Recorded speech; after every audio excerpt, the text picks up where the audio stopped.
Hello my dear students, હું એચ.એસ. Sir. આજે આપણે એક નવા ટોપિક સાથે મળી રહ્યા છે. તો સૌપ્રથમ લેક્ચરની શરૂઆત થતાં પહેલાં તમારી પાસે બેટા બે વસ્તુ હોવી જરૂરી છે. એક શું? નોટબુક અને એમાં લખવા માટેની પેન. ને ધ્યાન અહીંયા આગળ આપવાનું છે, બરાબર બેટા? તો શરૂઆત કરીશું આજે આપણે આયનીકરણ ઉર્જાની. આયનીકરણ ઉર્જા, રાઈટ? તો આયનીકરણ ઉર્જા એટલે શું? પહેલાં આપણે એનો મિનિંગ સમજીએ, ત્યારબાદ આપણે એસ વિભાગની વાત કરીશું, ત્યારબાદ આપણે પી વિભાગની વાત કરીશું, પછી આપણે ડી વિભાગની વાત કરીશું અને ત્યાર પછી આપણે એના એમસીક્યુ પણ કવર કરવાના છે. ઓકે બેટા, તમારું ધ્યાન અહીં આગળ. ચલો, તો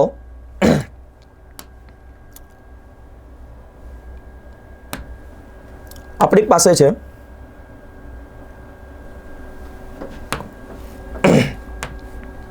આ રીતનું આપણી પાસે છે એક બેટા મોડલ, રાઈટ? કે જેમાં અહીંયા કોણ છે બેટા? આપણી પાસે ધન વીજભારિત પરમાણુનું કેન્દ્ર છે અને પરમાણુના કેન્દ્રની આસપાસ બેટા કોણ ફરે છે? તો આપણે આને કન્સિડર કરીએ. અમારી પાસે કોણ છે બેટા? ઇલેક્ટ્રોન છે. કોણ છે બેટા? ઇલેક્ટ્રોન છે, રાઈટ? તો ઇલેક્ટ્રોન અને પરમાણુના કેન્દ્ર વચ્ચે કયું બળ લાગે છે? તો આને કહેવાય આકર્ષણ બળ. કયું બળ લાગે છે બેટા? આકર્ષણ બળ લાગે છે.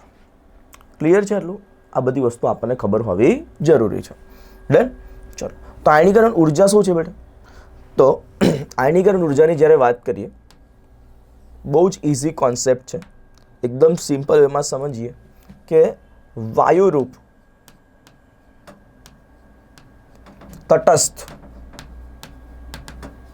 પરમાણુમાંથી એક ઇલેક્ટ્રોન અથવા ઇલેક્ટ્રોન દૂર કરવા માટે આપવી પડતી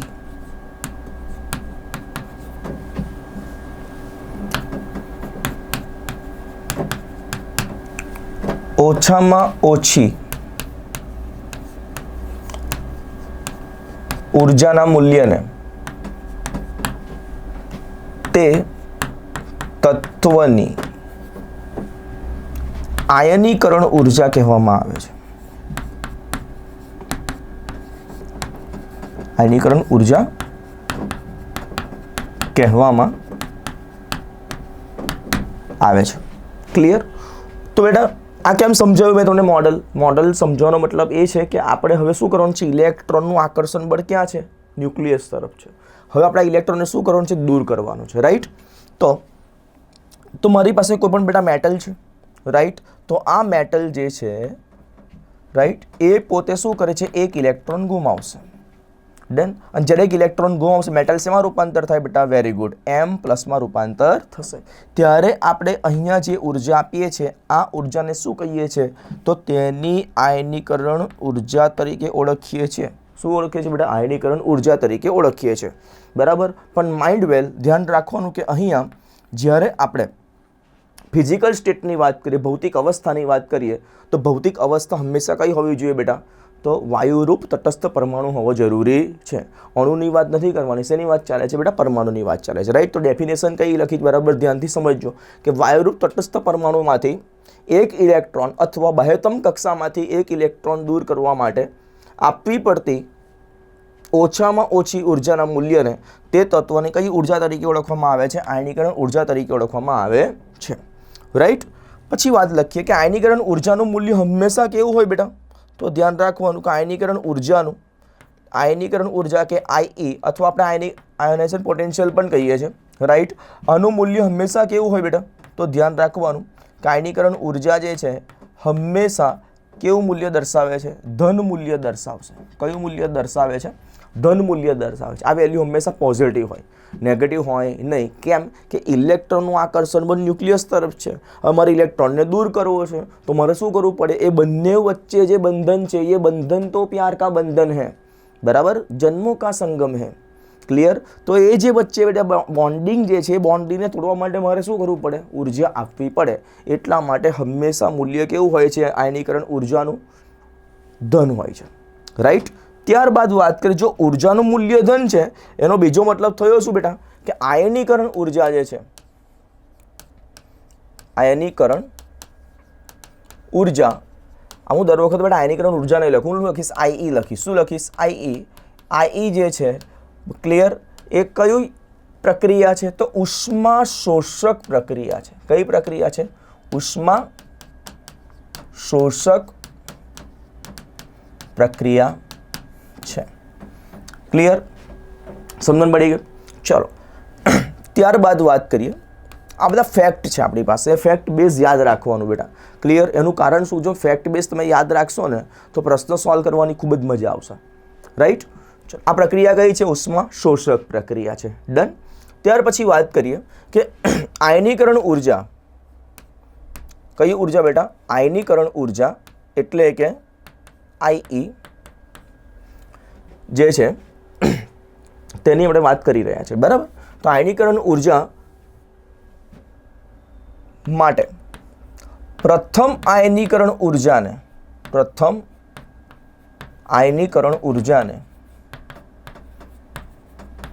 IE1 વડે દર્શાવાય છે. પહેલા તમને સિમ્બોલ ખબર હોય છે, એમાં દર્શાવાય છે IE1 વડે દર્શાવાય છે. દ્વિતીય આયનીકરણ ઉર્જાને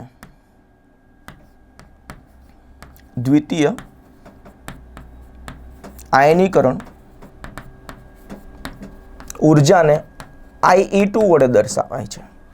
તૃતીય આયનીકરણ ઉર્જાને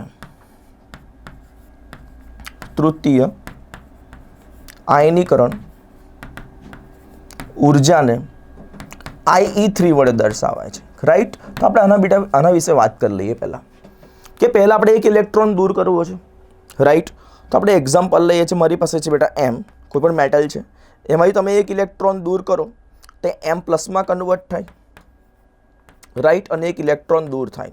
તો એના માટે આપવી પડતી ઓછામાં ઓછા મૂલ્યને શું કહેવાય છે? IE1 કહેવાય છે, રાઈટ? ત્યાર પછી તમારે જ્યારે M+ માંથી, શેમાંથી બેટા? M+ માંથી હવે બીજો ઇલેક્ટ્રોન દૂર કરવો છે, એટલે શેમાં રૂપાંતર થશે બેટા? M+2 માં રૂપાંતર થાય. એટલે અહીંયાથી બેટા આપણે એક ઇલેક્ટ્રોન શું કરીએ? દૂર કરીએ છીએ, રાઈટ? ત્યારે આપવી પડતી ઉર્જાના મૂલ્યને શું કહીએ છીએ બેટા? IE2 કહીએ છીએ, રાઈટ? અને M+2 માંથી જ્યારે એક ઇલેક્ટ્રોન દૂર થાય, કયો ઇલેક્ટ્રોન દૂર થાય બેટા? એક ઇલેક્ટ્રોન દૂર થાય અને M+3 માં રૂપાંતર થાય, ત્યારે આપવી પડતી ઉર્જાના મૂલ્યને શેના વડે દર્શાવીએ છીએ? આપણે IE3 વડે દર્શાવીએ છીએ, રાઈટ? તો આનો મતલબ થયો શું? કે અહીંયાથી ઇલેક્ટ્રોન દૂર થાય છે, પરંતુ પ્રોટોન જે છે એ બેટા શું છે? એઝ ઇટ ઇઝ જ છે. એનો મતલબ થયો શું? કે Z ઇફેક્ટિવનું મૂલ્ય જે ધીરે ધીરે શું થાય છે બેટા? વધે છે, રાઈટ? અને Z ઇફેક્ટિવનું મૂલ્ય જેમ જેમ વધતું હોય તેમ તેમ ત્રિજ્યા સંકોચાય છે. ક્લિયર? આપણે કેટાયન વિશે મળી ગયા. તો M અને M+ માં ત્રિજ્યા નાની કોની છે બેટા? M+ ની. M+ અને M+2 માં ત્રિજ્યા નાની કોની છે? M+2 ની. M+2 અને M+3 માં ત્રિજ્યા નાની કોની છે? વેરી ગુડ બેટા, કોની? M+3 ની છે. સમજણ પડી ગઈ કે નહીં? રાઈટ? બસ. તો જેમ જેમ ત્રિજ્યા નાની થશે તેમ તેમ આકર્ષણ બળ કેવું થશે? વધે. અને જેમ જેમ આકર્ષણ બળ વધે તેના કારણે આપણે એવું કહી શકાય કે પ્રથમ આયનીકરણ ઉર્જાનું મૂલ્ય હંમેશા કેવું હોય બેટા? ઓછું હોય. ક્લિયર? કોના કરતાં? દ્વિતીય આયનીકરણ એન્થાલ્પી કરતાં. અને દ્વિતીય આયનીકરણ એન્થાલ્પીનું મૂલ્ય હંમેશા ઓછું હોય કોના કરતાં? તૃતીયક આયનીકરણ એન્થાલ્પી કરતાં, રાઈટ? આપણી પાસે એની માટે બી એક્સેપ્શનલ કેસ છે, રાઈટ? કેમ કે આપણે એના માટે જનરલ ટ્રેન્ડની અત્યારે વાત ચાલે છે કે પ્રથમ આયનીકરણ એન્થાલ્પીનું મૂલ્ય ઓછું હોવું જોઈએ કોના કરતાં? દ્વિતીયક આયનીકરણ એન્થાલ્પી કરતાં. અને દ્વિતીયક આયનીકરણ એન્થાલ્પીનું મૂલ્ય ઓછું હોવું જોઈએ કોના કરતાં? તૃતીયક કરતાં. એ રીતે આગળ તૃતીયકનું ઓછું હશે બેટા કોના કરતાં? ચતુર્થક કરતાં. એ રીતે આગળ વધવાનું હોય છે, પણ આપણે 3 સુધીને યાદ રાખવાનું છે. ઓકે બેટા? ચલો વાત કરીએ ત્યારબાદ. તો આના માટે શું લખી શકાય? કે IE1 જે છે શું છે બેટા? IE1, right? એનું મૂલ્ય જનરલી કેવું હોવું જોઈએ? ઓછું હોવું જોઈએ, રાઈટ? કોના કરતાં? IE2 કરતાં, રાઈટ? અને IE2નું મૂલ્ય ઓછું હોવું જોઈએ કોના કરતાં? IE3 કરતાં. So on. એટલે કેના કરતાં? આપણે આગળ વધવા કરવાનું, 1 by 1. ડન. હવે વાત કરીએ આપણે કે આ આયનીકરણ ઉર્જા પર કયા કયા પરિબળો અસર કરે છે, બરાબર? આયનીકરણ ઉર્જા પર અસર કરતા પરિબળો, અસર કરતા પરિબળો, રાઈટ? ખાસ નોટ ડાઉન કરજો બધી વસ્તુ. એનું રીઝન છે કે બેટા આપણને ખૂબ જ કામ લાગવાની છે આ વસ્તુ, રાઈટ. તો વાત કરીએ તો આયનીકરણ ઉર્જા પર સૌ પ્રથમ અસર કરતા પરિબળોમાં પરિબળ નંબર 1 કયું છે? તો પરિબળ નંબર 1 છે પરમાણુની ત્રિજ્યા. શું છે બેટા? પરમાણુની ત્રિજ્યા છે, રાઈટ. એને આપણે શું કહીએ છીએ? એટોમિક રેડિયસ કહીએ છીએ. શું કહીએ છીએ બેટા? એટોમિક રેડિયસ કહે છે. બીજી જે છે એને આપણે કહીએ છીએ ઝેડ ઇફેક્ટિવ ન્યુક્લિયર ચાર્જ, જે આપણને ખબર છે, રાઈટ. ત્રીજું જે છે આપણી પાસે એ છે સ્ક્રીનિંગ અસર. કઈ અસર બેટા? સ્ક્રીનિંગ અસરને સિગ્મા વડે દર્શાવાય છે, બરાબર, રાઈટ. અને ત્યારબાદ છે ચોથા નંબરનો કોન્સેપ્ટ, એ છે ઇલેક્ટ્રોન રચના. શેની વાત ચાલે છે બેટા? ઇલેક્ટ્રોન રચના. ડન. તો 4 અલગ અલગ આપણી પાસે મુખ્ય પરિબળ છે જેની પર આધાર રાખે છે કોણ બેટા? આયનીકરણ ઉર્જા. કોણ બેટા? આયનીકરણ ઉર્જા, બરાબર. તો આયનીકરણ ઉર્જા એટલે આપણને ખબર પડી ગઈ શું? કે વાયુરૂપ તટસ્થ પરમાણુમાંથી એક ઇલેક્ટ્રોન દૂર કરવા માટે અથવા બાહ્યતમ કક્ષા વાયુરૂપ તટસ્થ પરમાણુમાંથી બાહ્યતમ કક્ષામાંથી ઇલેક્ટ્રોન દૂર કરવા માટે ઓછામાં ઓછી આપવી પડતી ઉર્જાના મૂલ્યને તે તત્વોની આયનીકરણ એન્થાલ્પી તરીકે ઓળખવામાં આવે છે. આપણે પહેલા એક જ ઇલેક્ટ્રોન દૂર કરીએ છીએ તો એ કઈ વ્યાખ્યા થઈ ગઈ બેટા? પ્રથમ આયનીકરણ એન્થાલ્પીની વ્યાખ્યા થઈ ગઈ. સિમ્પલ છે, રાઈટ. ત્યાર પછી આપણે શું જોયું? તો ત્યાર પછી આપણે તરત જ એ વસ્તુ જોઈ લીધી બેટા. શું જોઈ લીધી? કે આયનીકરણ એન્થાલ્પી જે છે, રાઈટ, એને શેના વડે દર્શાવાય છે? આઈ વડે દર્શાવાય છે. એને પોટેન્શિયલ તરીકે પણ લઈએ છીએ. આયનાઇઝેશન પોટેન્શિયલ આઈપી વડે પણ દર્શાવાય છે. એનું મૂલ્ય હંમેશા કેવું હોય બેટા? ધન હોય છે. ક્લિયર. આયનીકરણ ઉર્જાનું મૂલ્ય ધન હોવાને કારણે પ્રક્રિયા કઈ બને છે? ઉષ્મા શોષક બને છે. આયનીકરણ ઉર્જા ક્લિયર શેના વડે દર્શાવાય? જો પ્રથમ આયનીકરણ ઉર્જાની વાત કરીએ તો I1 વડે દર્શાવાય. દ્વિતીય એટલે કે બીજો ઇલેક્ટ્રોન દૂર કરીએ તો આપણે I2 કહેવાય. ત્રીજો ઇલેક્ટ્રોન આપણે દૂર કરીએ છીએ તો એને શું કહેવાય છે? I3 વડે દર્શાવાય છે. અને એનું આ જનરલ ફોર્મ છે. આ શું છે બેટા? જેનું જનરલ ફોર્મ આપણે દર્શાવેલું છે, રાઈટ. અને એના પરથી આપણે વાત કરી કે I1 નું મૂલ્ય હંમેશા ઓછું હોય કોના કરતાં? I2 કરતાં. I2 નું મૂલ્ય ઓછું હોય કોના કરતાં? I3 કરતાં, રાઈટ. અને ત્યારબાદ વાત કરવા ક્યાં જઈ રહ્યા છે? કે અસર કરતા પરિબળો. અસર કરતા મુખ્ય પરિબળો કયા છે મારી પાસે? ત્રિજ્યા, ઝેડ ઇફેક્ટિવ, સિગ્મા અને ઇલેક્ટ્રોન રચના. તો 1 બાય 1 આપણે ત્રિજ્યાની વાત કરીએ છીએ, રાઈટ. તો પરમાણુની ત્રિજ્યા કેવી રીતે આધાર રાખે છે તે, રાઈટ. તો પહેલા વાત કરીએ કે પરમાણુની ત્રિજ્યા. પરમાણુની ત્રિજ્યા, રાઈટ. તો બેટા એવું કહેવાય છે કે જેમ જેમ એટોમિક રેડિયસનું મૂલ્ય વધે છે, જેમ જેમ એટોમિક રેડિયસનું મૂલ્ય વધે છે એટલે કે પરમાણુ ત્રિજ્યાનું મૂલ્ય વધે છે, તેમ તેમ આયનીકરણ ઉર્જાનું મૂલ્ય શું થાય છે બેટા? ઘટે છે. આયનીકરણ ઉર્જાનું મૂલ્ય શું થાય છે? ઘટે છે. એનું કારણ શું? કે એટોમિક રેડિયસ વધવાને કારણે જે બાહ્યતમ કક્ષામાં રહેલો ઇલેક્ટ્રોન જે છે લૂઝલી બોન્ડેડ જે છે, એનો મતલબ છે કે જે ખૂબ જ ન્યુક્લિયસ સાથે જોડાયેલો તો છે જ પણ એનું આકર્ષણ પણ એટલું બધું નથી, રાઈટ. જેના કારણે શું જોવા મળે છે? કે ઇઝીલી ઇલેક્ટ્રોન શું થઈ જશે બેટા? દૂર થઈ જશે. ડન. ક્લિયર છે આટલું? તો એટોમિક રેડિયસ વધશે એટલે કે પરમાણુની ત્રિજ્યા વધે તો આયનીકરણ ઉર્જાનું મૂલ્ય શું થાય બેટા? ઘટે છે. આટલું ક્લિયર છે? Very good. ચલો સેકન્ડ પોઈન્ટની વાત કરીએ કે ઝેડ ઇફેક્ટિવ. ઝેડ ઇફેક્ટિવ એટલે કોણ છે બેટા? Effective nuclear charge, right. હવે એટોમિક રેડિયસની ભાઈ ડિટેલમાં વાત કરીએ સમૂહ અને આવર્તમાં બંને અત્યારે ખાલી જનરલ વસ્તુ આપણે યાદ રાખવાની છે, રાઈટ. તો ઝેડ ઇફેક્ટિવની વાત કરીએ તો જેમ જેમ બેટા ઝેડ ઇફેક્ટિવનું મૂલ્ય વધશે, ક્લિયર. ઝેડ ઇફેક્ટિવ એટલે શું? ઇફેક્ટિવ ન્યુક્લિયર ચાર્જ એટલે કે એકચ્યુઅલી જે વાસ્તવમાં ન્યુક્લિયસમાં ચાર્જ છે કેવો છે? વધી જાય, રાઈટ. એટલે ધન વીજભાર વધી જાય. ઇન શોર્ટ તો થશે શું? તો આપણે બેટા જે બાહ્યતમ કક્ષામાં રહેલો જે ઇલેક્ટ્રોન છે ન્યુક્લિયસની બેટા શું થાય? વધારે આકર્ષિત થાય, જેના કારણે કક્ષા શું થાય? સંકોચાય. એટોમિક રેડિયસ શું થાય બેટા? ઓછી થશે. અને એટોમિક રેડિયસ ઓછી થવાને કારણે ત્રિજ્યા ઓછી થવાને કારણે આપણને આયનીકરણ ઉર્જામાં તમને શું થયેલો જોવા મળે? વધારો થયેલો જોવા મળે છે. એનો મતલબ થયો શું? કે જેમ જેમ ઝેડ ઇફેક્ટિવનું મૂલ્ય વધશે તેમ તેમ આયનીકરણ ઉર્જાનું મૂલ્ય પણ વધશે. એનો બીજો મતલબ એ થાય કે ઝેડ ઇફેક્ટિવના વધારા સાથે બાહ્યતમ કક્ષામાં રહેલો ઇલેક્ટ્રોન જે છે ન્યુક્લિયસ તરફ વધારે આકર્ષિત થાય, બોન્ડ સ્ટ્રોંગ બને, બોન્ડ સ્ટ્રોંગ બને જેના કારણે ઇઝીલી આપણે બંને તોડી શકતા નથી. Very good. ચલો વાત કરીએ હવે પોઈન્ટ નંબર 3. પોઈન્ટ નંબર 3 એ કોણ છે બેટા? મારી પાસે સિગ્મા. સિગ્મા કોણ છે મારી પાસે? Screening constant. કોણ છે બેટા? સ્ક્રીનિંગ કોન્સ્ટન્ટની વાત કરીએ છીએ, રાઈટ. તો સ્ક્રીનિંગ કોન્સ્ટન્ટની જ્યારે વાત થતી હોય તો સ્ક્રીનિંગ કોન્સ્ટન્ટ જે છે એ શું દર્શાવે છે બેટા? તો રિપલ્ઝન ફોર્સ દર્શાવે છે કે જેમ જેમ સ્ક્રીનિંગ કોન્સ્ટન્ટની વેલ્યુ સિગ્માની વેલ્યુ વધી જશે, રાઈટ, તેમ તેમ થશે શું કે ટોટલ એટ્રેક્શન ફોર્સ ઘટી જાય, અને ટોટલ એટ્રેક્શન ફોર્સ ઘટવાને કારણે આયનીકરણ ઉર્જાનું મૂલ્ય બેટા શું થઈ જશે? ઓછું થઈ જાય. શું થાય બેટા? ઓછું થઈ જાય. એનો મતલબ થયો શું કે જેમ જેમ સ્ક્રીનિંગ અસર તમને વધારે જોવા મળે તેમ તેમ પરમાણુની ત્રિજ્યા જે છે, એટોમિક રેડિયસ બેટા કેવી જોવા મળશે? વધારે જોવા મળશે. ક્લિયર ને? એટોમિક રેડિયસ વધારે જોવા મળે જેના કારણે આયનીકરણ ઉર્જાનું મૂલ્ય આપણને કેવું જોવા મળશે બેટા? ઓછું જોવા મળશે, રાઈટ. તો ત્રિજ્યાના વધારા માટે જવાબદાર કારણ કોણ છે બેટા? સ્ક્રીનિંગ અસર છે. સ્ક્રીનિંગ અસર પાવરફુલ હોય એનો મતલબ થયો શું કે બાહ્યતમ કક્ષામાં રહેલો ઇલેક્ટ્રોન ન્યુક્લિયસની નજીક આવવા દેશે નહીં, એટલે ત્રિજ્યા સંકોચાશે નહીં. કક્ષાનું શું થાય બેટા? વિસ્તરણ થાય. ત્રિજ્યાનું વિસ્તરણ થશે જેના કારણે આયનીકરણ ઉર્જાના મૂલ્યમાં તમને શું જોવા મળે? ઘટાડો જોવા મળશે, રાઈટ. અને ત્યારબાદ છે ખૂબ જ અગત્યનું 4th પોઈન્ટ, જેનું નામ છે ઇલેક્ટ્રોન રચના. કોણ છે બેટા? ઇલેક્ટ્રોન રચના, રાઈટ. તો ઇલેક્ટ્રોન રચના મારી પાસે કુલ 3 પ્રકારે છે. જુઓ બેટા, સમજો કેટલા પ્રકારે? 3 પ્રકારે છે. પહેલી ઇલેક્ટ્રોન રચના કઈ છે બેટા? સંપૂર્ણ ભરાયેલી કક્ષક. સંપૂર્ણ ભરાયેલ કક્ષક,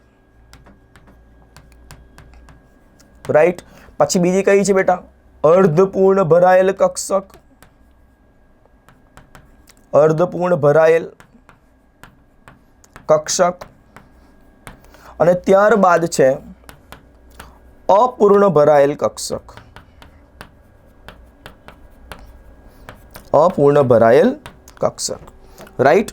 જો કઈ કઈ છે આપણી પાસે? ફરીથી જોઈ લઈએ. અપૂર્ણ ભરાયેલ કક્ષકની વાત કરીએ, અર્ધપૂર્ણ ભરાયેલ કક્ષકની વાત કરીએ, અને સંપૂર્ણ ભરાયેલ કક્ષકની વાત કરીએ, રાઈટ. તો કોની સ્થાયીતા વધારે છે? તો સંપૂર્ણ ભરાયેલ કક્ષકની સ્થાયીતા વધારે છે. કોના કરતાં બેટા? અર્ધપૂર્ણ ભરાયેલ કક્ષક કરતાં. અને અર્ધપૂર્ણ ભરાયેલ કક્ષકની સ્થાયીતા વધારે છે કોના કરતાં? અપૂર્ણ ભરાયેલ કક્ષક કરતાં, રાઈટ. એનો મતલબ થયો શું કે વધારે ટાઇટલી બોન્ડિંગ કોનું હશે? વધારે પાવરફુલ બેટા કોણ છે? તો સંપૂર્ણ ભરાયેલી કક્ષક છે. ત્યારબાદ કઈ છે? અર્ધપૂર્ણ છે. અને ત્યારબાદ કઈ છે બેટા? અપૂર્ણ ભરાયેલી કક્ષક છે, રાઈટ. તો મારી પાસે કુલ કક્ષકોના પ્રકાર કેટલા છે? તો કુલ 4 પ્રકાર છે, રાઈટ. તો 4 પ્રકારની જ્યારે બેટા આપણે વાત કરીશું તો 4 પ્રકારની અંદર અર્ધપૂર્ણ કક્ષકની વાત કરીએ તો અર્ધપૂર્ણ કક્ષકની અંદર બરાબર S પાસે કેટલા ઇલેક્ટ્રોન હોવા જોઈએ બેટા? 1 ઇલેક્ટ્રોન. P પાસે 3 ઇલેક્ટ્રોન. D પાસે 5 ઇલેક્ટ્રોન અને F પાસે 7 ઇલેક્ટ્રોન હોય તો તેને અર્ધપૂર્ણ ભરેલી કક્ષક તરીકે આપણે માનીશું, રાઈટ. સંપૂર્ણ ભરેલી કક્ષકની વાત કરીએ તો S પાસે 2 ઇલેક્ટ્રોન, P કક્ષક પાસે 6 ઇલેક્ટ્રોન, D કક્ષક પાસે 10 ઇલેક્ટ્રોન અને F કક્ષક પાસે જ્યારે 14 ઇલેક્ટ્રોન હોય ત્યારે સંપૂર્ણ ભરેલી કક્ષક કહેવામાં આવે છે, રાઈટ. તો સંપૂર્ણ ભરેલી કક્ષક અને અર્ધપૂર્ણ ભરેલી કક્ષકમાં સ્થાયીતા વધારે કોની છે? તો સંપૂર્ણ ભરેલી કક્ષકની સ્થાયીતા વધારે છે. એનો મતલબ થયો શું કે ઇલેક્ટ્રોન રચનાને આધારે આયનીકરણ એન્થાલ્પીનું મૂલ્ય સૌથી વધારે કોનું હશે બેટા? તો સૌથી વધારે મૂલ્ય કોનું હશે? સંપૂર્ણ ભરાયેલી કક્ષકનું હશે. કોના કરતાં? અર્ધપૂર્ણ ભરાયેલી કક્ષક કરતાં. કોના કરતાં? અર્ધપૂર્ણ ભરાયેલી કક્ષક કરતાં. ક્લિયર. અને ત્યારબાદ અર્ધપૂર્ણ અને અપૂર્ણની જ્યારે વાત કરવામાં આવે, રાઈટ, તો અપૂર્ણ કક્ષકની અંદર કોની કોની વાત કરીશું આપણે? તો અપૂર્ણ કક્ષકની અંદર આપણે P1 લઈ શકાય, બરાબર. P1, P2, P4, P5, right. અમારી પાસે કુલ 5 અલગ અલગ સેટ મળશે. કયા કયા મળે છે? P1, P2, તમને દેખા બેટા એટલા માટે થોડું ઉપર કરી દઉં છું, રાઈટ. કઈ કઈ આપણને સેટ મળશે બેટા? અપૂર્ણ ભરેલી કક્ષકોના જુઓ તો ફટાફટ. તો આપણને સેટ મળે છે P1, P2, P4, P5. અમારી પાસે P ઓર્બિટલના કુલ કેટલા કેસ થયા? કુલ 4 કેસ, રાઈટ. D ની વાત કરીએ તો D1, D2, D3, D4, D6, D7, D8 અને D9. મતલબ કે D5 અને D10 સિવાય શું બેટા? D5 અને D10 સિવાય જેટલી પણ કક્ષકો છે અપૂર્ણ ભરેલી કક્ષકો કહેવાય, રાઈટ. એના કરતાં વધારે સ્થાયી કોની હશે બેટા? અર્ધપૂર્ણ ભરેલી કક્ષકોની સ્થાયીતા હશે. ડન. આટલું ક્લિયર છે આપણને? હા કે ના? ઓકે. તો વાત કરીએ આપણે એટોમિક રેડિયસના આધારે ક્લિયર આયનીકરણ ઉર્જાનું મૂલ્ય. આયનીકરણ ઉર્જાનું મૂલ્ય આપણે 2 અલગ અલગ જગ્યા પર જોઈશું બેટા. સૌ પ્રથમ આપણે વાત કરીશું સમૂહની, ત્યારબાદ આપણે વાત કરીશું આવર્તની. રાઈટ. તો સમૂહ નંબર 1ની વાત કરીએ. શેની વાત કરીએ બેટા? સમૂહ નંબર 1ની વાત કરીએ. ખૂબ જ ધ્યાનથી સાંભળજો. તો સમૂહ નંબર 1માં કોણ છે? લી, ના, કી, રબ, સે, ફરિયાદ. સમૂહ નંબર 2માં કોણ છે બેટા? તો સમૂહ નંબર 2માં છે આપણી પાસે બેટા, માંગે, કાર, સ્કૂટર, બાપ, રાજી. ક્લિયર? આ મારી પાસે કોણ છે બેટા? સોરી, આ છે મારી પાસે આવર્તનો નંબર, આવર્ત નંબર 2, આવર્ત નંબર 3, આવર્ત નંબર 4, આવર્ત નંબર 5, આવર્ત નંબર 6. અને આપણે સેલ પણ કહેવાય. K shell, L shell, M shell, N shell અને ઓ સેલ. રાઈટ. ચલો, હવે સમૂહમાં ઉપરથી નીચે તરફ તમે જાઓ છો, પ્રેક્ટિકલી સમજીએ. તો સમૂહમાં ઉપરથી નીચે તરફ આપણે જઈએ છીએ તો લિથિયમથી સીઝિયમ તરફ તમે જાઓ તો નવો ઉમેરાતો ઇલેક્ટ્રોન નવી કક્ષામાં દાખલ થાય, જેના કારણે ત્રિજ્યા કોની વધારે જોવા મળે? સીઝિયમની જોવા મળે. સીઝિયમની ત્રિજ્યા વધારે જોવા મળે છે એટલે કદ મોટું કોનું થયું બેટા? સીઝિયમનું. સીઝિયમનું કદ મોટું થયું એનો મતલબ થયો શું કે તમે જ્યારે એને ઓછી ઉર્જા આપશો એ તરત પોતે શું કરશે? ઇલેક્ટ્રોન બાહ્યતમ કક્ષાનો દૂર કરી દેશે.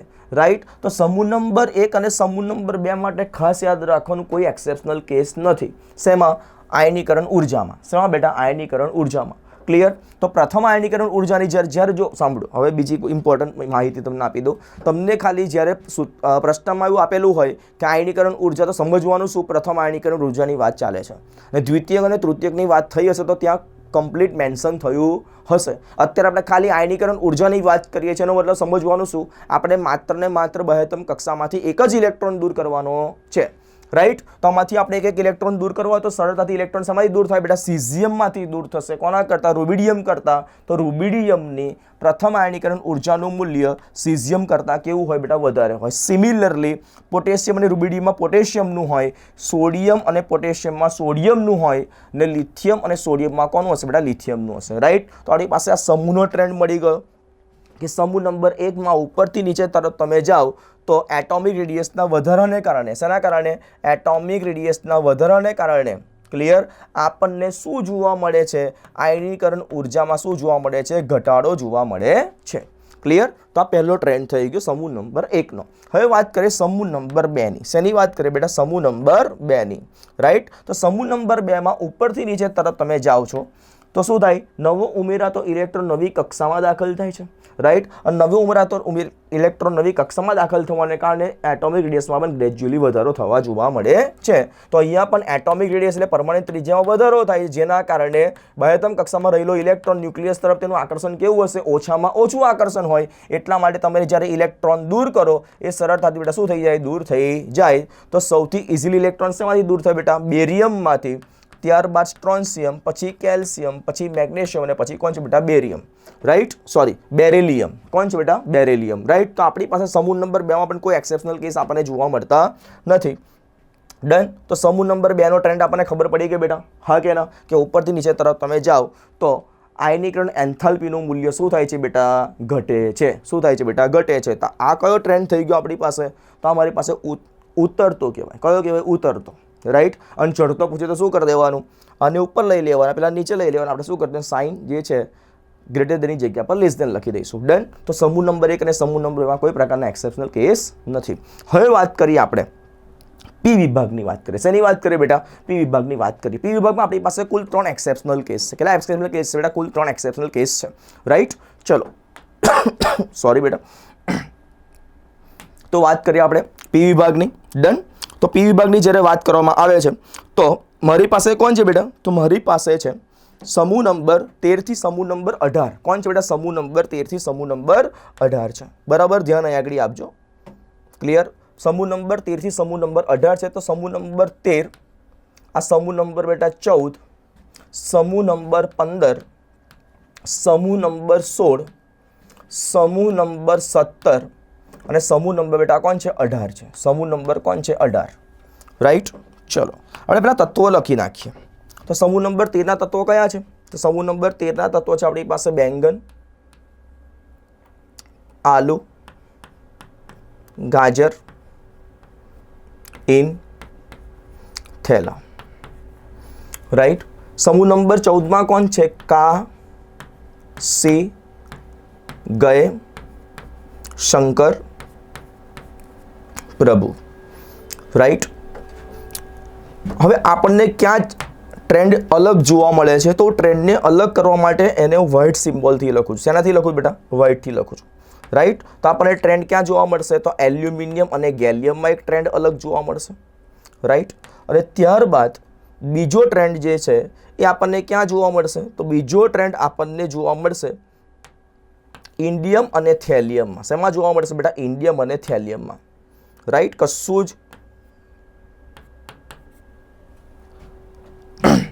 બહુ મગજ વાપરવાની જરૂર નથી, ખાલી ધ્યાન આગળ આપજો. એની શોર્ટકટ ટ્રીટ બી તમને અત્યારે બતાવું છું. ડન. ચલો, ત્યાર પછી વાત કરીએ સમૂહ નંબર 14માં આપણી પાસે એક એક્સેપ્શનલ કેસ છે. કોણ છે બેટા?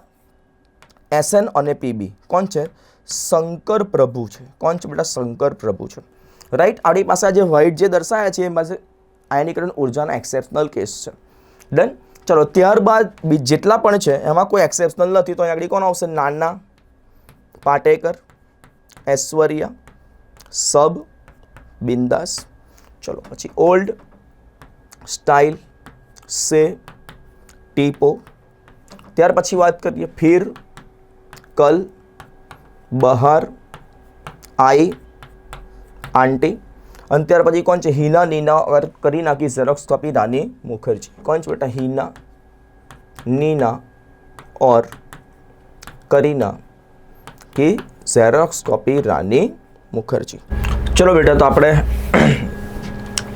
સમૂહ નંબર 13, 14, 15, 16, 17 અને 18ના એલિમેન્ટ્સ લખી નાખ્યા છે. રાઈટ. જેને પી વિભાગના તત્વો તરીકે આપણે ઓળખીએ છીએ.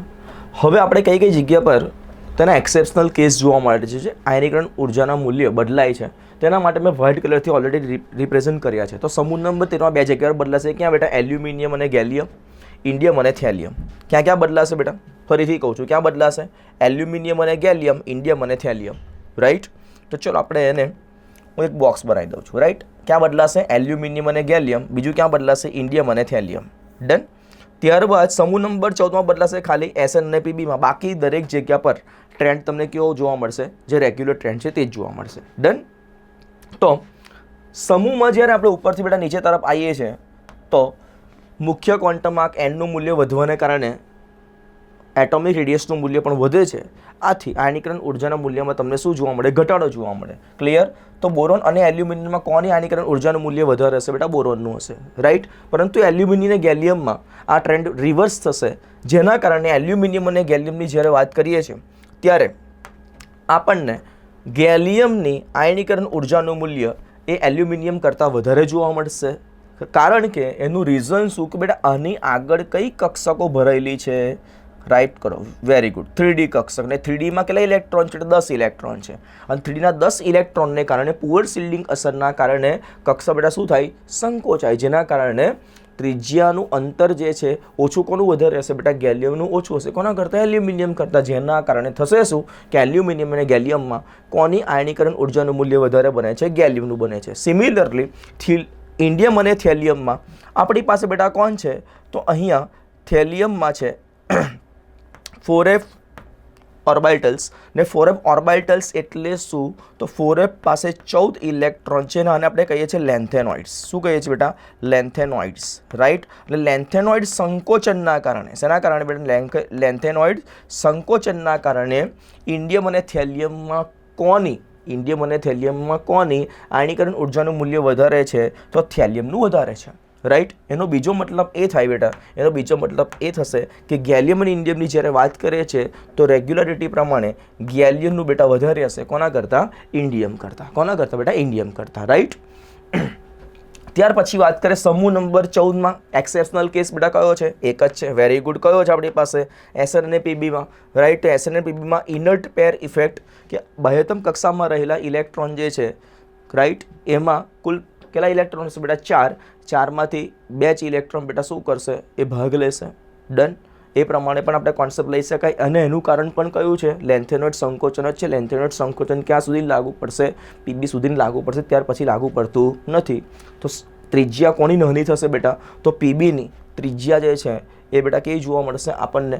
જનરલી ઝેડ ઇફેક્ટિવના વધારાને કારણે 4f ઇલેક્ટ્રોનના લેન્થેનડ સંકોચનને કારણે આયનીકરણ ઉર્જાના મૂલ્યમાં પીબીનો વધારો થાય છે. કોના કરતાં બેટા? એસએન કરતાં. એનો બીજો મતલબ થયો શું? એનો બીજો મતલબ એ થયો કે કાર્બન અને સિલિકોનમાં વધારે કોની છે બેટા? કાર્બનની. સિલિકોન જર્મેનિયમમાં કોની છે બેટા? સિલિકોનની. જર્મેનિયમ અને ટીનમાં કોની છે બેટા? જર્મેનિયમની. રાઈટ. ત્યારબાદ દરેક જગ્યા પર આંખો બંધ કરીને સેમ ટ્રેન્ડ કે ઉપરથી નીચે તરફ તમે જાઓ, આયનીકરણ ઉર્જાનું મૂલ્ય તમને શું જોવા મળે છે બેટા? ઘટેલું જોવા મળે છે. રાઈટ. ક્લિયર? જુઓ તો કેટલું ઇઝી છે ભાઈ. ક્લિયર? અને 18માં પણ તમને સેમ એ જ ટ્રેન્ડ જોવા મળશે. ડન. તો યાદ રાખવાનું 18 પરથી 18માં કોણ છે બેટા? હિલિયમ.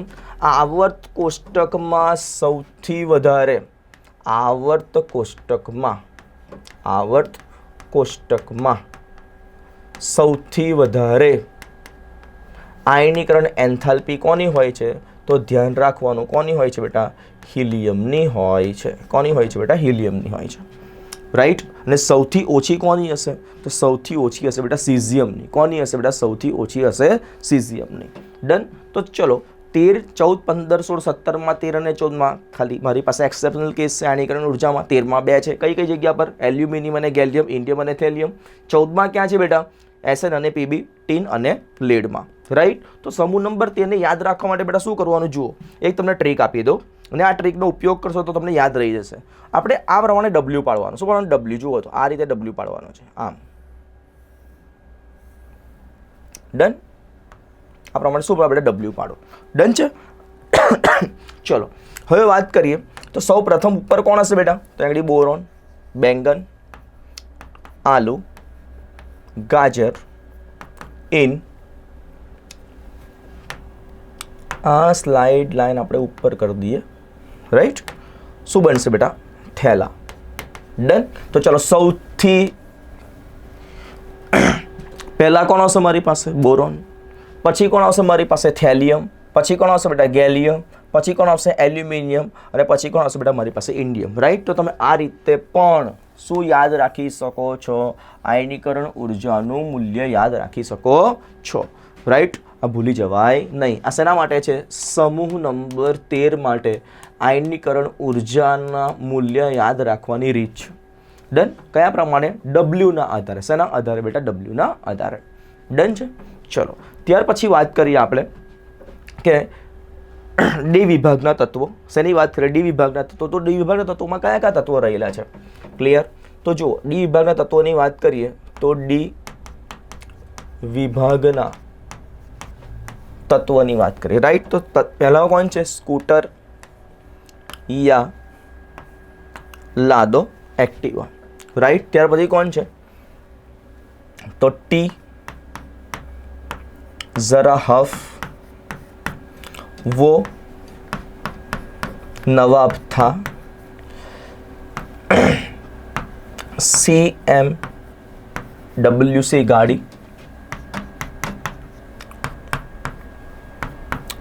मन तकरे बोहरियम. राइट. ત્યારબાદ फेंको रसिया में ओसामा के साथ हसीना को. कौन रह गया ईरान में? मैत्री दीदी. था भाई कौन बेटा? नहीं पढ़ोगे तो पीटोगे, दास बाबू. त्यार पछी कौन आगे आया? रंगाभाई. અને ત્યારબાદ જાનુ કેનેડા હોગી ડ્યુ ટુ કોરોના. રાઈટ. તો ડી વિભાગની વાત કરીએ. શેની વાત કરીએ બેટા? ડી વિભાગની વાત કરીએ. ક્લિયર? તો ડી વિભાગના તત્વોની જ્યારે બેટા વાત કરીશું ત્યારે આપણને શું જોવા મળે છે? તો ડી વિભાગના તત્વોની જનરલી ટ્રેન્ડ જે છે એ કેવો જોવા મળશે બેટા? તો ડી વિભાગના તત્વોમાં સમૂહ નંબર 3 થી સમૂહ નંબર 12 આવેલા છે. કોણ આવેલા છે બેટા? સમૂહ નંબર 3 થી આ 3 છે, આ સમૂહ નંબર 4, આ સમૂહ નંબર 5, આ 6, આ 7, આ 8, આ 9, આ 10, આ 11 અને બેટા કોણ છે? આ 12. ડન. તો સમૂહ નંબર 3માં ઉપરથી નીચે તરફ તમે જાઓ તો તમને શું જોવા મળશે? તો એમાં રેગ્યુલર ટ્રેન્ડ જોવા મળશે. રેગ્યુલર ટ્રેન્ડ એટલે શું કે સ્કેન્ડિયમની આયનીકરણ ઉર્જાનું મૂલ્ય વધારે છે કોના કરતાં બેટા? યટ્રિયમ કરતાં વધારે કોનું છે બેટા? લેન્થેનમ. સોરી, યટ્રિયમનું વધારે છે કોના કરતાં બેટા? લેન્થેનમ. કોનું છે બેટા? લેન્થેનમ. રાઈટ. ચલો ત્યારબાદ વાત કરીએ તો હવે મારી પાસે કોણ છે? એક્સેપ્શનલ કેસ છે. કોણ છે બેટા? એક્સેપ્શનલ કેસ એટલે કોણ છે? અપવાદ છે. અને અહીંયા ઉર્જાની વાત ચાલે છે. શું કરવાની છે બેટા? ઉર્જાની વાત ચાલે છે. અને જ્યારે ઉર્જા આપણે આપતા હોઈએ, બરાબર સમજજો, ઉર્જા આપણે આપતા હોય, તમારી પર તમારા ઘરમાં કોઈ વ્યક્તિ ગરમ થાય તો તમે શું કરો? ચલો મને કહો, તમે શું કરો? અથવા તમારી કોઈ ભૂલને કારણે શિક્ષક તમારી પર ખૂબ જ ગુસ્સે થાય તો તમે શું કરો? એને વિનંતી કરો કે ના કરો? હા સર, વિનંતી કરીએ. રાઈટ. તો અહીંયા પણ આપણે શું કરવાની છે? વિનંતી કરવાની. શું કરવાની છે? વિનંતી કરવાની છે. રાઈટ. તો જો વિનંતી કરવાની રહેશો, વિનંતી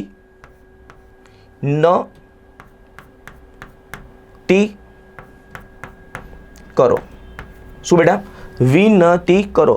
વી એટલે વેનેડિયમ વાળું ગ્રુપ, ની એટલે નિકલ વાળો ગ્રુપ, ટી એટલે ટિટેનિયમ વાળો ગ્રુપ અને સી કરો એટલે ક્રોમિયમ વાળું ગ્રુપ. આમાં તમને શું જોવા મળશે બેટા? અપવાદ જોવા મળશે. શું જોવા મળશે? અપવાદ જોવા મળશે.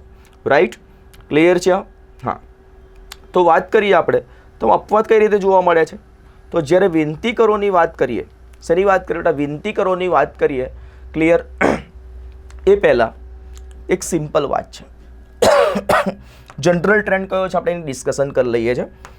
તો ટિટેનિયમ અને ઝિર્કોનિયમની વાત કરીએ તો ઉપરથી નીચે તરફ જતાં લગભગ બંનેની ત્રિજ્યા કેવી છે બેટા? સમાન થઈ જાય છે, આપણને ખબર છે.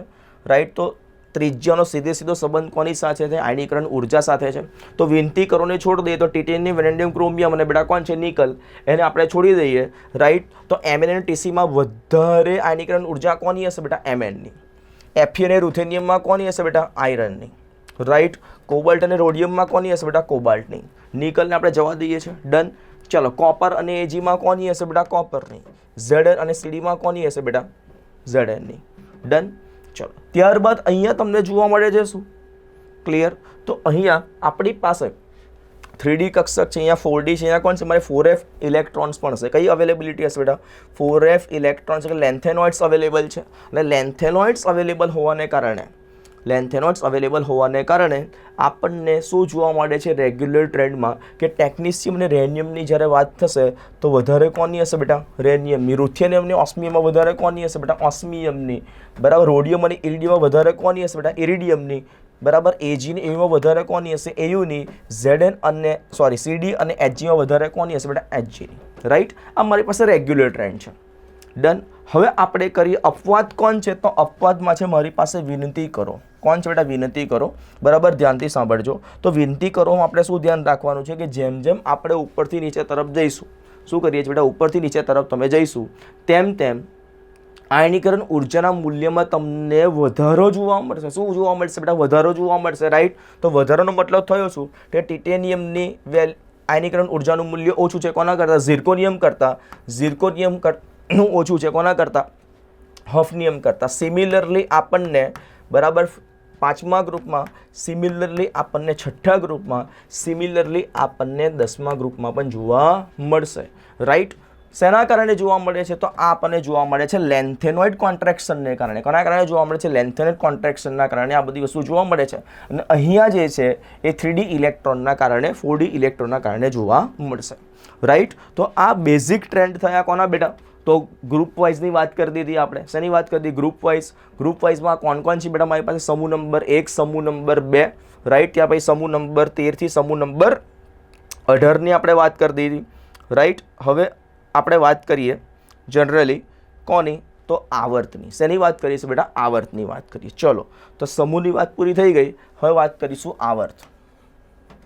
ક્લિયર? અને આવર્તમાં ખાસ યાદ રાખવાનું કે આવર્ત નંબર 2 અને આવર્ત નંબર 3 આ ખૂબ જ અગત્યના છે. તો આવર્ત નંબર 2માં કોણ છે મારી પાસે? તો lithium, beryllium, boron, carbon, nitrogen, oxygen, fluorine અને લાસ્ટમાં કોણ છે બેટા? નિયોન. ડન. ચલો ત્યારબાદ આવર્ત નંબર 3માં કોણ છે? સોડિયમ, એલ્યુમિનિયમ,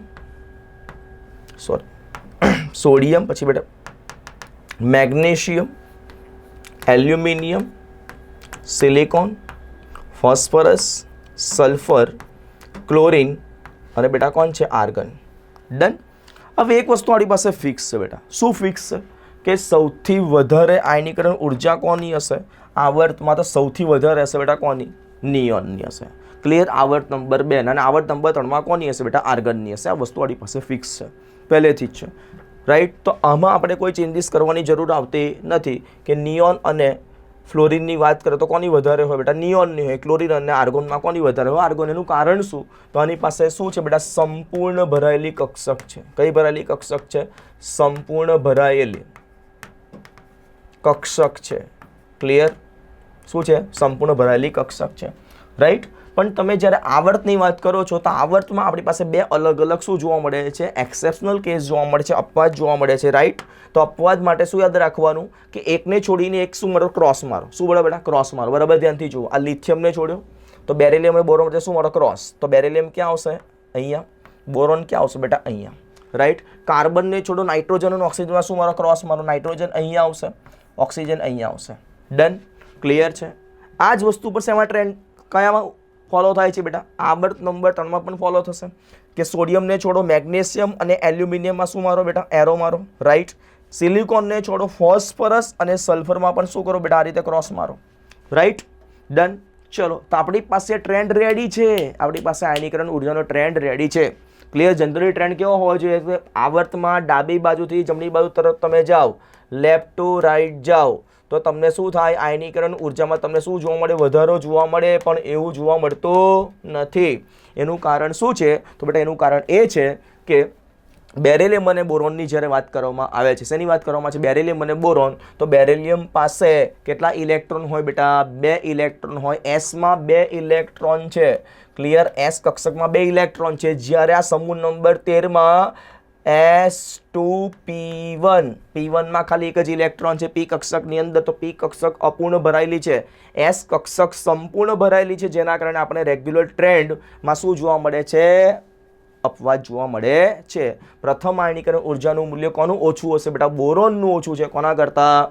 બેરિલિયમ કરતા. કોના કરતા? બેરિલિયમ કરતા. રાઈટ? તો આપણે લખીએ તો પહેલા કોણ આવશે બેટા? લિથિયમ. પછી કોણ આવશે? બોરોન. પછી કોણ આવશે? બેરિલિયમ. ત્યારબાદ કાર્બન એઝ ઇટ ઇઝ. પછી કોણ આવશે બેટા? ઓક્સિજન. પછી કોણ આવશે? નાઇટ્રોજન. થશે બીજો અપવાદ નાઇટ્રોજન ઓક્સિજનમાં. કેવી રીતે? તો નાઇટ્રોજન પાસે કઈ કક્ષક છે બેટા? NH2 NP3. બરાબર? પી કક્ષક કેવી ભરાયેલી છે? અર્ધપૂર્ણ ભરાયેલી છે. જ્યારે ઓક્સિજન પાસે NH2 NP4 પી કક્ષક અપૂર્ણ ભરાયેલી છે. તો અર્ધપૂર્ણની સ્થાયીતા વધારે છે. કોના કરતા બેટા? અપૂર્ણ કરતા. જેના કારણે પ્રથમ આયનીકરણ એન્થાલ્પીનું મૂલ્ય નાઇટ્રોજનનું વધારે આવે છે. કોના કરતા બેટા? ઓક્સિજન કરતા. રાઈટ? અને ફ્લોરિન અને નિયોનમાં આપણે કોઈ અપવાદ નથી. એનું રીઝન શું છે બેટા? નિયોન પાસે અષ્ટક પૂર્ણ છે, એટલા માટે સૌથી વધારે આયનીકરણ એન્થાલ્પી કોની હશે? નિયોનની હશે. હવે આપણી પાસે ટ્રેન્ડ રેડી છે. જોઈએ તો લિથિયમ કરતાં વધારે બોરોન, બોરોન કરતાં વધારે બેરિલિયમ, બેરિલિયમ કરતાં વધારે કાર્બન, કાર્બન કરતાં વધારે ઓક્સિજન, ઓક્સિજન કરતાં વધારે નાઇટ્રોજન, નાઇટ્રોજન કરતાં વધારે ફ્લોરિન અને ફ્લોરિન કરતાં વધારે કોની આયનીકરણ એન્થાલ્પીનું મૂલ્ય હશે? તો આવર્ત નંબર 2 માટે આપણી પાસે આ શું જોવા મળે છે? ટ્રેન્ડ જોવા મળે છે. રાઈટ? ચલો, સિમિલરલી આપણે વાત કરી દઈએ આવર્ત નંબર 3 માટે. તો આવર્ત નંબર 3 માટે કોને બેટા આપણે વાત કરીશું? સૌ પ્રથમ પહેલાં કોણ આવશે બેટા? એલ્યુમિનિયમ. પહેલાં કોણ આવશે આપણી પાસે? એલ્યુમિનિયમ આવશે. રાઈટ? અને ત્યારબાદ આપણી પાસે કોણ આવશે? મેગ્નેશિયમ. તો અહીંયા આપણે લઈ લઈએ એલ્યુમિનિયમ, પછી લઈ લઈશું બેટા મેગ્નેશિયમ, ત્યારબાદ સિલિકોન એઝ ઇટ ઇઝ છે. અહીંયા પહેલાં કોણ આવશે? ફોસ્ફરસ અને સલ્ફરમાં પહેલાં સલ્ફર, પછી બેટા ફોસ્ફરસ, ત્યારબાદ ક્લોરિન એઝ ઇટ ઇઝ અને આર્ગન પણ એઝ ઇટ ઇઝ આપણે રાખીએ છીએ. તો આપણી પાસે બેટા કોણ રેડી છે? તો આપણી પાસે આ આવર્ત નંબર 3નો પણ ટ્રેન્ડ રેડી છે. રાઈટ? અને આવર્ત નંબર 3ના ટ્રેન્ડમાં શું છે કે જેમ હવે લેફ્ટ ટુ રાઈટ જઈશું તો બેટા શું થશે? વધારો જોવા મળશે. તો સોડિયમ કરતાં વધારે આયનીકરણ ઉર્જાનું મૂલ્ય કોનું છે બેટા? એલ્યુમિનિયમ. પરંતુ એલ્યુમિનિયમ કરતાં વધારે કોનું છે? મેગ્નેશિયમ. સેમ જ છે બેટા. બરાબર છે? મેગ્નેશિયમ અને એલ્યુમિનિયમ જે પ્રમાણે બેરિલિયમ અને બોરોનમાં જોવા મળે છે એ જ પ્રમાણે મેગ્નેશિયમ અને એલ્યુમિનિયમમાં પણ આ જ વસ્તુ જોવા મળે છે. શેના કારણે? સંપૂર્ણ ભરાયેલી કક્ષક અને અપૂર્ણ ભરાયેલી કક્ષકને કારણે. નાઇટ્રોજન અને ઓક્સિજનમાં જે કારણ છે એ જ ફોસ્ફરસ અને સલ્ફર માટે પણ છે કે ફોસ્ફરસ પાસે અર્ધપૂર્ણ ભરાયેલી કક્ષક છે અને સલ્ફર પાસે અપૂર્ણ ભરાયેલી પી કક્ષક છે, એટલા માટે. રાઈટ. તો આ પ્રમાણે આપણને શું જોવા મળશે? ટ્રેન્ડ જોવા મળશે. શેનો બેટા? પ્રથમ આયનીકરણ ઉર્જાનો. શેનો બેટા? પ્રથમ આયનીકરણ ઉર્જાનો. ડન? ક્લિયર છે? ઓકે બેટા, ચલો ત્યાર પછી વાત કરીએ. આ તો વાત થઈ પ્રથમ આયનીકરણ એન્થાલ્પીની વાત. ક્લિયર? હવે આપણે શેની વાત કરીશું બેટા? એમસીક્યુની વાત કરીએ. શેની વાત કરીશું? એમસીક્યુની. હવે જુઓ, આપણે એમસીક્યુની શરૂઆત થતાં પહેલાં આપણે કઈ કઈ વસ્તુ શીખ્યા? આયનીકરણ ઉર્જા કોને કહેવાય તેની વ્યાખ્યા શીખી ગયા, એના પર અસર કરતા પરિબળો શીખી ગયા. ત્યારબાદ આપણે શું જોયું બેટા? જનરલ ટ્રેન્ડ પ્રમાણે સમૂહની વાત કરી, એસ, પી અને ડીની વાત કરી, રાઈટ. એમાં જેટલા પણ એક્સેપ્શનલ કેસ છે તે કવર કર્યા છે. ત્યારબાદ આપણે શેની વાત કરી બેટા? આવર્તની વાત કરી. આવર્તમાં મારી પાસે આવર્ત નંબર 2, આવર્ત નંબર 3 ખૂબ અગત્યના છે, બરાબર. તો આપણે એની પણ વાત કરી દીધેલી છે. ક્લિયર છે આટલું? ઓકે.